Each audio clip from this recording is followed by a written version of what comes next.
The Heat showed heart against a very good Suns team, and some progress was made, but the result was still a tough loss as Miami drops below 500 on the season. Can Miami build on this game towards something positive? We'll break it down on today's Locked On Heat.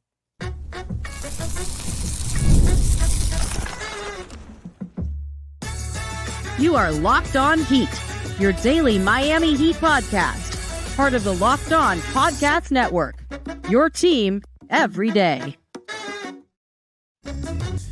All right, welcome to Locked On Heat, your daily podcast on the Miami Heat. Whether you're tuning in on YouTube or your favorite podcast app, thanks for making Locked On Heat your first listen every day. I'm Wes Goldberg, editor at allyoucanheat.com, here with David Ramil.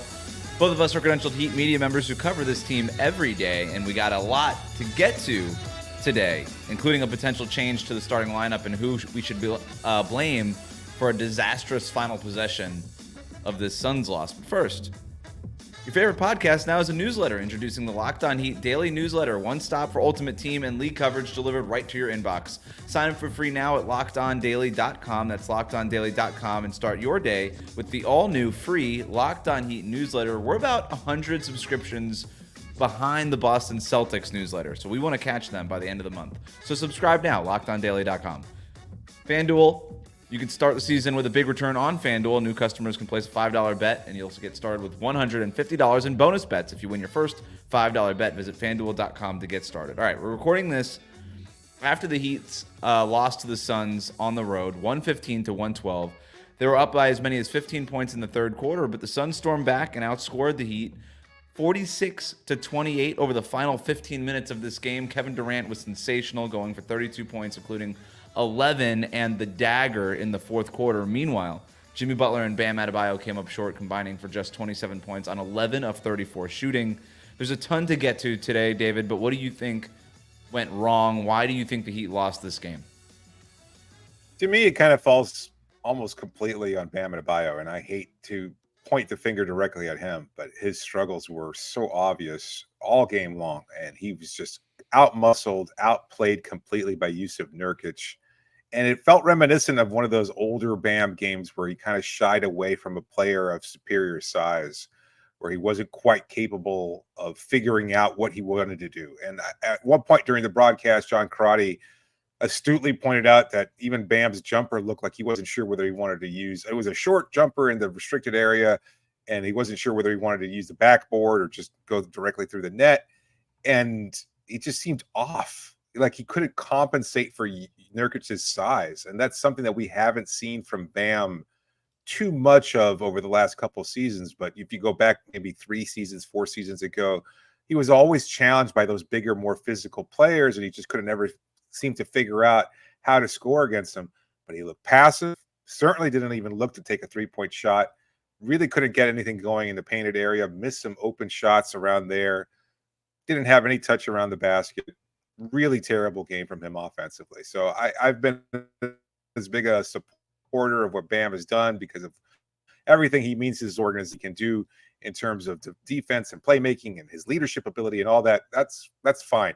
But on nights like tonight, when he looks like he's outplayed by what is probably a third-tier center in the NBA, he looks pretty woeful. So I point the finger almost exclusively at him. There were other things, certainly. Jimmy didn't really play like a superstar, but at least he seemed like he could generate offense much more easily than Bam could. Everything that Bam was trying to do just was inconsistent. Yeah, I mean, the 7 missed shots, I think, 7 or 8 missed shots, just even in the restricted area. If you're watching on YouTube, I just put a shot chart up on our screen here. I mean, that's just a restricted area. And then you count 1, 2, 3, 4, 5, 6, 7 shots basically in the painted area that he missed outside of the restricted area. He only took 1 3-pointer and obviously missed that as well. So this was a really rough game. His touch was totally off. And Bam, his touch kind of comes and goes.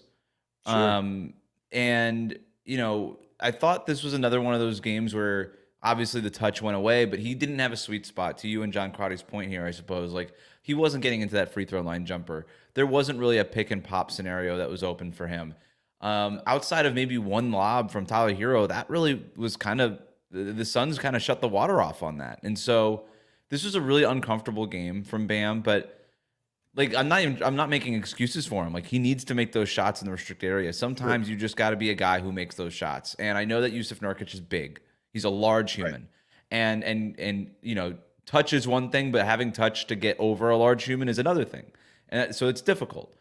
But if you're the captain of the team making this kind of money, you're the franchise cornerstone, and you're relied upon the way that you're relied upon, you got to make them, man. You just got to make them. You got to make more of them, certainly. You don't have to make all of them, but you got to make a lot more of them. So to go 5 of 21 overall Yeah. is just really rough on a night where Nurkic, it'd be one thing if Nurkic was just being big and that was his whole job, but Sure. he wasn't. He scored 20 points, had 18 rebounds in this game on 75% shooting. And so Dominated. absolutely dominant in this game. And so I think you're right. And then you look at what happened in that third quarter, and finally the Heat erased their third quarter problems. Not totally, right? They do go up by as many as 15. Then that second unit comes in, which, by the way, Bam, not a part of that second unit for the most part.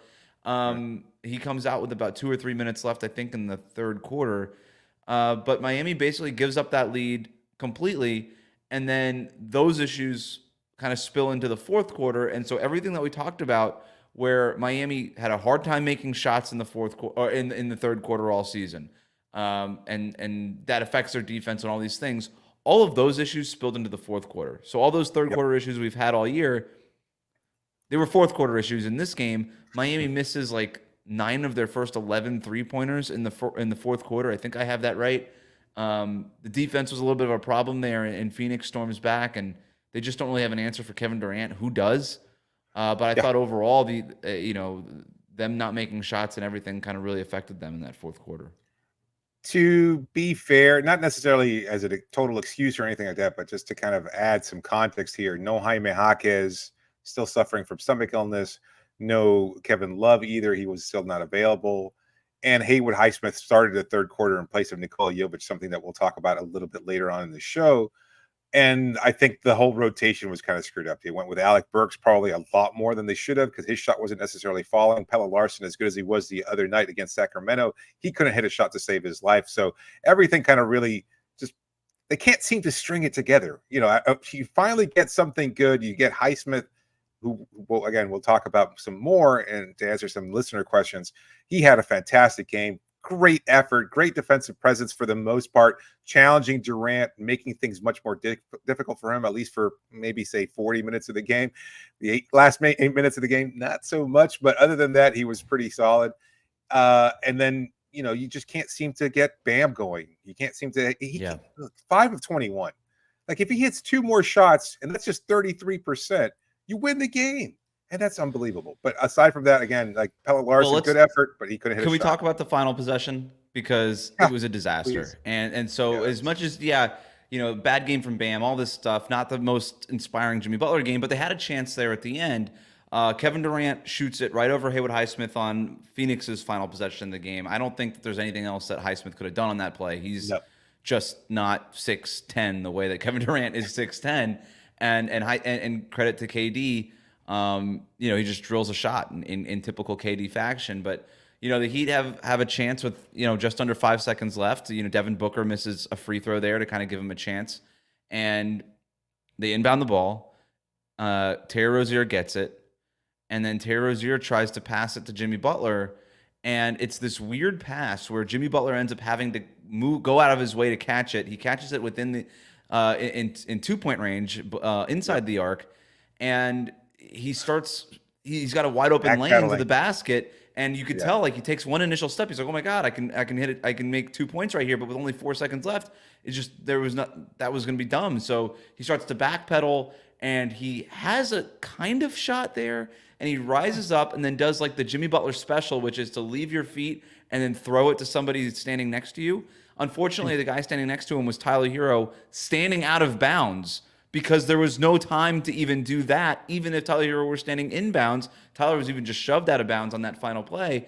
And so Jimmy Butler just kind of throws it away, and the Heat don't even get a shot to try to tie the game. And so that, to me, it's 2 people to blame on that final possession. Terry Rozier for a bad pass, which kind of took Jimmy Butler out of position. And then Jimmy Butler for just not saying, you know what, it wasn't ideal, but I at least got a shot off. To not even get a shot off in that scenario is a complete disaster, and it's inexcusable on multiple counts. I think Rozier tried taking the game tying shot or something, late in the Yep. Sacramento Kings game. So I think he was having a little PTSD there, and he didn't want to be responsible. Like, he was a little further away. Like, he might have been like 28, 30 feet, somewhere around that range. And he was like, no, I'm not taking this shot. So he gave it to Jimmy, who was wide open, to his credit, but kind of in that netherland of like, oh, I'm not sure. He was like 22 feet out, not quite 3-point range, not quite and convenient enough to get an easy basket with so little time left. And that kind of I'm put him watching in the an odd play situation. again, and Terrier's far. Terrier's, a couple of steps in front of the half court line. So taking and in being doubled. So the pass out of that was the right play. Makes sense. But he Not a made great pass. he made a very poor pass. And there's Royce O'Neal jumping up right in front of him, kind of on within the line that he kind of has to throw it to. I'm watching it on my phone right now. Within the line he has to throw it to get it to Jimmy. So it was really the only pass that he could make, but you would have loved for it to be a little bit more accurate. But still, Jimmy gets it with 2.5 seconds left. There's enough time to just backpedal if he's decisive and take the three-pointer. If not, I mean, you've got Grayson Allen, I think it is, playing off of Bam. Like, I don't know, just at least swing it to Bam for a wide open three. Give him a chance at redemption. Just anything other than what happened. Why is Jimmy Butler or Terry Rozier, who struggle in shooting, both of them really were, I mean, neither of them are great three-point shooters. Why the hell is Duncan Robinson not getting that inbound? Like, at least I have more faith in him being double-teamed, triple-teamed, and being able to take that shot than either Butler or Rozier. And I know there's the hierarchy. I know Butler's the leader of the team, the highest paid superstar, blah, blah, blah. That's fine and good. Get the ball in the hands of the guy who can shoot the damn ball. Like, that's what you need right there. You don't need a two-pointer. You don't need Terry Rozier. I know he was defended well on the opposite side of the floor, but why is it the play design? And this kind of, you put some blame on Jimmy and Terry, put some blame on Spo too, because that play should have been designed for Duncan Robinson. Like, if you're going to design a play and you had a timeout, you could have designed something better. Like, Tyler was in that corner, but you've got to pick your poison. If you got Duncan out there, put Pell out there. He's white. He'll draw a defender or two. Somebody will figure it out. To your point, though, I mean, they do this full court sprint, which is the Eric Spoelstra special there, right? He likes to use the full court on these last few plays. But Duncan and Tyler just space to the corners. And Duncan drags Kevin Durant with him, which is good. Kevin Durant's probably the best defender out there in that situation, him and Royce O'Neal. And then Tyler takes Devin Booker with him to the corner too. But you're absolutely right. Like, maybe Spo gets a little too cute there. Like, I don't really want Terry Rozier or Jimmy Butler or Bam Adebayo, the guys that are in position to take that shot. So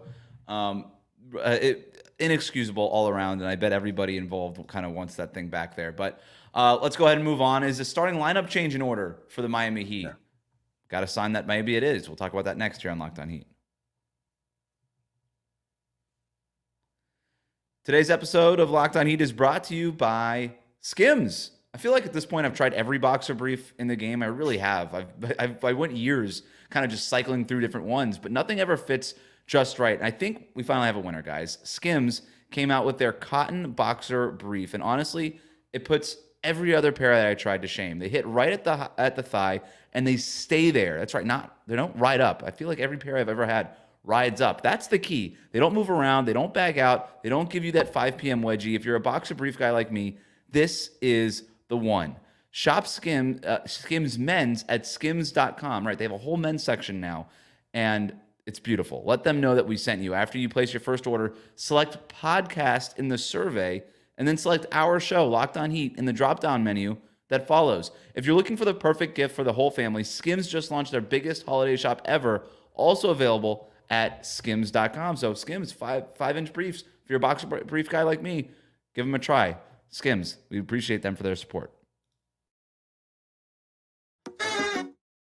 Thanks again for making Locked On Heat your first listen of the day. The best way to support the show is to like and subscribe on YouTube. Follow us on your favorite podcast app. So Eric Spoelstra made his most dramatic changes to the rotation so far this season. He had Kel'el Ware replace Thomas Bryant as Bam's backup, and most notably, started the second half with Haywood Highsmith in place of Nikola Jovic as the fifth starter. So Jovic played just 5 minutes in this game, while Highsmith played 30 minutes, scored 19 points off the bench. David, based on what you saw, do you think Highsmith should start going forward? And we were kind of leaning in that general direction anyway. Like, we had talked about, is there going to be a lineup change? And I think you kind of, you've seen the writing on the wall for a little bit. Nico just hadn't done enough to earn that spot and to continue getting those minutes, and they were getting cut slowly but surely.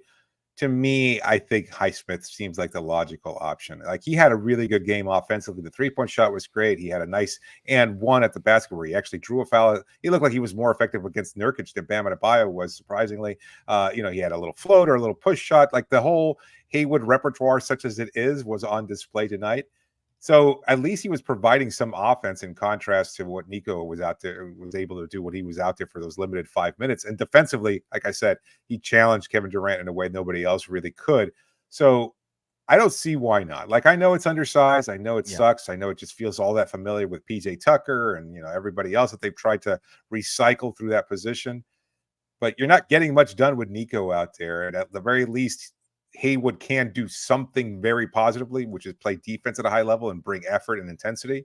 So I think that's the logical choice. I think we're going to see Highsmith moving forward. Like the next matchup against the Denver Nuggets, you're going to have no Aaron Gordon out there. I think you can afford to put Highsmith now. He doesn't have to deal with the physicality of a player like Gordon who can jump out of the rim, out of the room. He can guard whoever's out there for Denver.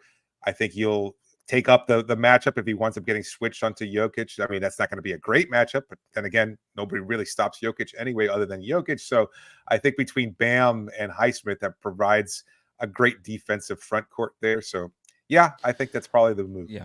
So Nico starts this game actually guarding Nurkic on a couple of different possessions, and that didn't work pretty much right away. And so the Heat felt, okay, we're going to just put Bam on Nurkic because they had Bam on Kevin Durant to start this game. Right. And then once they decided that Bam had to guard Nurkic, I think Nico just didn't have a role in this game anymore. And so they said, all right, well, we need somebody now to guard KD because we were going to have Bam guard KD, but now Bam has to guard Nurkic. So they put Haywood Highsmith in this game.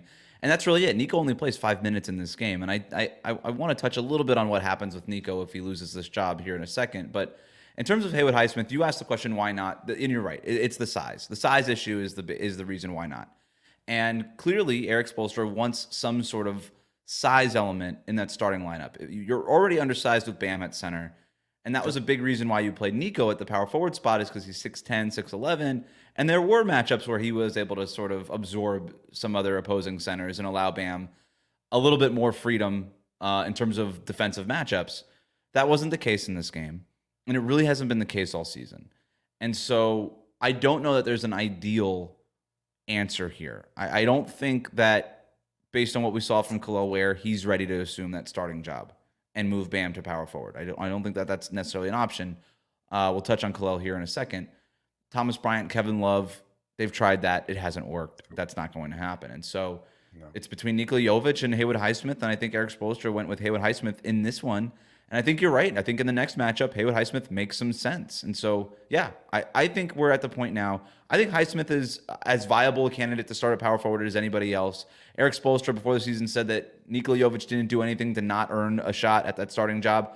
Well, he hasn't really made the most of that starting position so far this season. He hasn't been making open threes at the rate that they need him to. Defensively, he's just hasn't been as physical as they need him to be. And you know what? Maybe that's always expected for a 21-year-old, and that's just the way it is. Haywood Highsmith just gives him a little bit something more. And I thought offensively, Haywood was great in this game. 7 of 8 overall, 2 for 3 from three-point range, but really ate up space, I thought. Like the Suns gave him some space, and he said, great, I'll take it. And he got to the rim, hit like 3 different like push shot floaters. I think there's been something there, and it's been strange, the Haywood Highsmith experience, because it felt like he was in the doghouse for some reason. Eric Spoelstra not really playing him at the end of that Sacramento Kings game, and then he comes out and plays 30 minutes in this game. So maybe we're just overthinking this, and maybe Eric Spoelstra was overthinking this to a certain degree, but I think Haywood is at least going to get a shot at the starting spot going forward. In terms of... I was going to say, just looking ahead to Denver, like I forget that Michael Porter Jr. is going to be starting, a player similarly sized to Kevin Durant, a guy who likes spacing the floor, etc. I think that's a no-brainer. I think he'll start against Michael Porter Jr. I can't see any reason why he wouldn't. And then in terms of what happens to Nikola Jovic, he plays the first 5 minutes of this game, and then we don't see him again. And against Sacramento, he only played 12 minutes. It was basically the first 5 or 6 minutes of each half. That's the Luke Babbitt special. And it's been trending that way, right? There had been games earlier in the year where Jovic was playing 18, 20 minutes per game, and he's been losing minutes. Those minutes have been dwindling as the season has gone on. So if he's not starting, I don't know that he's in the rotation necessarily, because you've got Pelle Larsson, maybe Jaime Jaquez comes back. You've got Duncan Robinson, you've got Alec Burks, and I think we're going to see this this rotation shorten a little bit here. It's not to say that Jovic is not going to get any time ever, but if he's not starting, I'm not really sure where he fits in. Maybe that's something that they could figure out. Maybe there's some backup 5 minutes for him in some certain matchups. I don't know, but it'll be interesting to see if he's not starting, what happens to those minutes. But let's keep it. Oh, go ahead. No, I was just going to say I'd like to see him come off the bench and provide some, ball handling, et cetera. Like he can play alongside Hawkins. I mean, those are two guys that like pushing the pace a little bit alongside Duncan Robinson. He's going to get some wide opportunities if both of them are kind of attacking the rim. They're both good enough passers, Nico in particular, where they could find Duncan out there if he's being able to space the floor. Once Kevin Love returns, again, that's another floor spacing big who's a little bit slower. So you could see him getting some opportunities as a trailer if they get a fast break opportunity, et cetera. So, I mean, there's room there. It's just, I think there's just concerns about what he does defensively. And if he's not, starting and he's not providing anything much offensively, he kind of falls out of the rotation. Yeah, that second unit has been essentially Burks, Duncan Robinson, Jaime Jaquez, or when he's not out there, Pelle Larsson, Jimmy Butler, and either Thomas Bryant and then tonight Kel'el Ware. So I think if he's going to fit in anywhere there, it would be in that 5 spot with Nikola Jovic at the 5, where you're really playing 5 out and just letting Jimmy Butler go to work. And I think we did see that earlier in the year. Eric Spoelstra did experiment with that lineup, and I didn't hate it. But then it begs the question, to your point, like when Kevin Love comes back, when he's ready when he's in condition, what do you do with him? I think they're going to have to give that unit a look also. So some experimenting seems to be in order here, at least more for Eric Spoelstra, and it should be, for the record. So we'll get to your listener questions next, including, was tonight's cameo from Kel'el Ware a sign of things to come? We'll talk about that next year on Locked On Heat. Today's episode is brought to you by FanDuel. Get ready to tackle the NFL action with FanDuel, America's #1 sportsbook, because right now new customers can bet $5 and get $150 in bonus bets if you win. The FanDuel Sportsbook app gives you everything you need to place live bets in the NFL all in one place. Sometimes you're watching a game, maybe you get a hunch in the middle of it and you can check out the latest stats, or you want to view live play-by-play. Well, you can do that and so much more, all on the same page where you place your bets, but only if you visit FanDuel.com and join today. You'll get started with $150 in bonus bets if you win your first $5 bet. That's right, but only when you go visit FanDuel.com. Never waste a hunch and make every moment more with FanDuel, an official sportsbook partner of the NFL. We'll be right back. Thanks again for making Locked On Heat your first listen of the day. The best way to support the show is to like and subscribe on YouTube. Follow us on your favorite podcast app. Thanks to everybody who sent in questions for the post-game show on Twitter using that hashtag AskLOHeat. This one comes from Amir, who writes in, will Kel'el Ware get more opportunities, or will he take a backseat again when Kevin Love is back? What did you think about the Kel'el Ware minutes in this one? Just quickly, the box score for him. 13 and a half minutes, went 3 for 6 overall, made a three-pointer, had 3 rebounds, a couple of steals, and a block with 7 points total. He was a -3 in those 13 and a half minutes, but the whole bench was sort of a negative. I thought the first stint was a little up and down. I thought at the end of that first stint and the second stint was a little bit better. That 3-pointer that he made was nice. I thought overall he looked a little bit lost offensively. But defensively, I think his presence did make a difference. There was a couple of times where Bradley Beal drove and then just sort of did the whole U-turn thing because Kel'el Ware is enormous and was just standing there. So overall, about what I expected for a rookie who we know is pretty raw coming into the NBA. Probably better than I thought too. I would have, if I had predicted what it would have been like. It seemed like he was just kind of out of space there. Like he did not know exactly what to do offensively or defensively. Like he wasn't sure exactly where he should switch or where he should try to pick somebody up or hedge or anything like that. So he definitely looked a little bit uncomfortable. But he kind of got his rhythm, and you'd expect that. This is really his first minutes of his NBA season. So a really good opportunity for him. And, he had some nice possessions offensively. The three-pointer in particular, I think if you're looking for any kind of real positive out of his minutes, he felt comfortable there. He was open in space. He said, you know what? I've got this. I could take it. And he drained it. So to his credit, I don't know how consistent that will be, but he was comfortable in taking that one shot. I don't know. Like my feeling is that Eric Spoelstra, even like when we're talking about possibly giving Nico minutes as a backup five, like he just feels so much more comfortable with Kevin Love as his veteran, for better or for worse. And we know that Spo can tend to be a little bit stubborn when he picks his guys. He just trusts veterans when when it comes to these kinds of opportunities. My feeling is that Ware probably isn't going to be able to build on this too much more. I don't think he's going to get significant playing time as a result, but I liked enough to say that I think he should probably get more opportunities, and if he doesn't, I think that kind of falls on Spo to not find a way to create those opportunities, because I think they'll be there, and he needs to get those chances in order for him to continue to improve. Like going to the Sioux Falls Skyforce doesn't feel like an option for him. He needs to play, and I think he needs to play at the NBA level so he can adjust to the speed of the game. Because at first, I texted you this, like it just seemed like it was going too fast for him, and he wasn't quite sure how to react or where to stand. Even like the simplest things, he kind of figured it out as his minutes progressed. And I think that should be the pattern moving forward, is giving him enough playing time so he can feel comfortable, even if it's just 5-10 minutes off the game. Slowly integrate him. I don't see why not. I think you're right. He needs to play. He needs to get used to the speed of the game. He needs to get used to all of it. I don't know when Kevin Love is going to come back. When Kevin Love does get into, so he's been listed as out because he's returning to playing condition after he's been away from the team for personal reasons, and we don't know when he's going to come back. But when he does come back, he's going to get a crack at this thing, and he should. He's earned it. His chemistry with Jimmy Butler last year in that second unit was huge, and I think that's something that they're going to have to explore. But in the meantime, Thomas Bryant. Sorry to interrupt, but he can't play in Denver, right? Like, I mean, given the high altitude, like if probably you're not, right? So I think we'll see Kel'el Ware in Denver, and then maybe in a couple of games after that. I think I don't think Thomas Bryant has done anything to earn that job over him. So I think Eric Spoelstra is just saying, okay, we need something. We need a little bit more oomph in somewhere in the rotation, and giving Kel'el Ware a shot here, I think, makes a lot of sense. George writes in, every night the other team's best players outplay Miami's quote-unquote stars. Is it safe to say that this team might not even be a play-in team? That seems strong. I know they're 3-4, a game under 500 right now. To not even be a play-in team, that in the Eastern Conference especially, maybe if they were talking about if you were in the Western Conference perhaps, but in the Eastern Conference, they'll be a play-in team. Look, we've talked about it a million times. They beat the bad teams. The Suns came into this game with one loss. It was kind of remarkable that this team, that he were even up 15 at one point in this game.